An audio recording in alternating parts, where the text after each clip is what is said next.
राज्यासह देशभरात गुन्हेगारीच्या घटना वाढल्या असून दररोज खून, खुनाचा प्रयत्न यासारख्या गंभीर घटना उघडकीस येत आहेत. अशातच आता पुण्यातून एक मोठी घटना समोर आली आहे.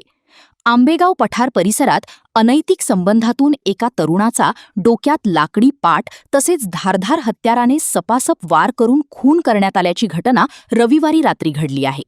दरम्यान दोघांनी या तरुणाचा खून केला असून दोघेही पसार आहेत. त्यांचा शोध सुरू असल्याची माहिती आंबेगाव पोलिसांनी दिली. दीपक क्षीरसागर, वय 38, रहा आंबेगाव असे खून झालेल्या तरुणाचे नाव आहे.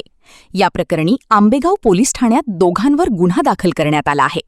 याबाबत दीपक याच्या बहिणीने पोलिसांकडे तक्रार दिली आहे. पोलिसांच्या माहितीनुसार दीपक हा पुणे महापालिकेत पाणी पुरवठा विभागात कॉन्ट्रॅक्ट पद्धतीने काम करत होता. त्याचे या भागातील एका आरोपीच्या नात्यातील महिलेशी अनैतिक संबंध असल्याचा संशय होता. त्यावरून रविवारी रात्री 9:30च्या सुमारास दीपक हा इंद्रायणी नगर येथून पायी जात असताना दोघांनी त्याला गाठले. तसेच त्याच्याशी वाद घालत त्याच्या डोक्यात लाकडी पाट घातला. त्यानंतर त्याच्यावर धारधार हत्याराने सपासप वार करून त्याचा खून केला. खुनानंतर आरोपी पसार झाले. भर रस्त्यात गर्दीच्या वेळीच खून झाल्याने परिसरात एकच खळबळ उडाली. घटनेची माहिती मिळताच आंबेगाव पोलिसांनी येथे धाव घेतली. पसार झालेल्या आरोपींचा पोलीस शोध घेत आहेत.